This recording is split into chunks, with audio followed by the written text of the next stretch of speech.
Уважаемый господин министр, очень рад вас видеть.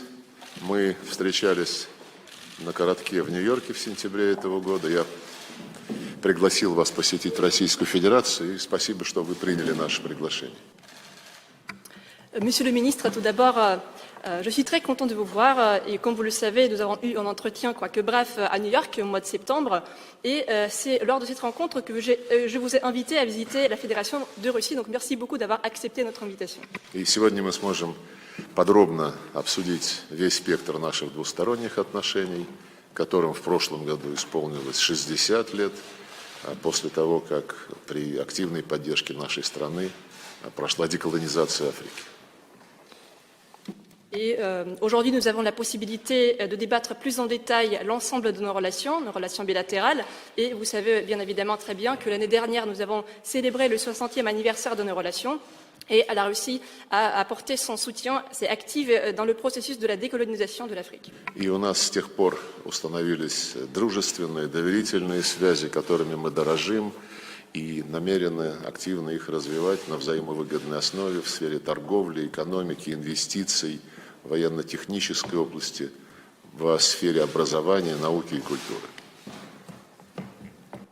Et donc nos relations se développent à la base nos relations ont le caractère très amical et nous avons l'intention de dynamiser nos relations, de les développer dans de tels domaines comme par exemple l'économie, le commerce, comme la coopération militaire et technique en matière d'investissement dans la culture, dans l'éducation et dans d'autres domaines aussi.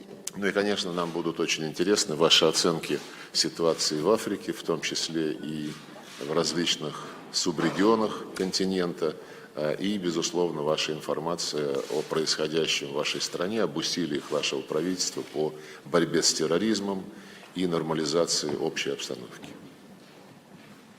Et bien évidemment, nous serons très reconnaissants d'entendre vos appréciations sur l'ensemble de la situation en Afrique, dans les sous-régions, et aussi bien évidemment d'entendre les informations concernant votre propre pays, à savoir les efforts qu'entreprend votre gouvernement pour lutter contre le terrorisme et pour stabiliser la situation dans nos pays.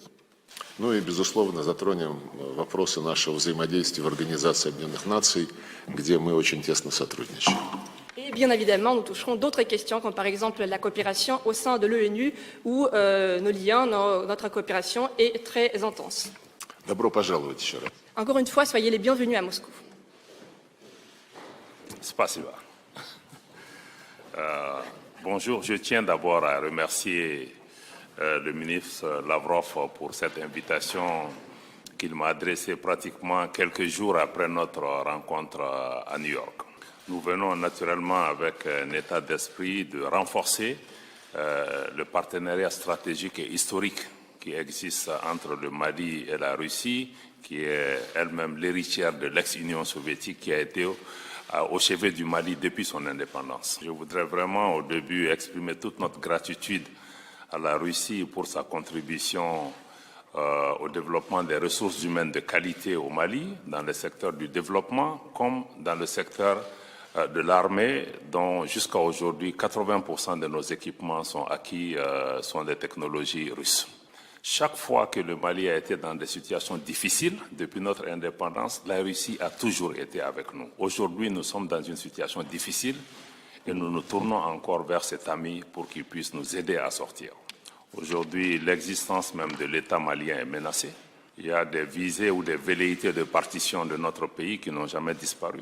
Et certains veulent punir le Mali pour certains de ces choix que nous assumons.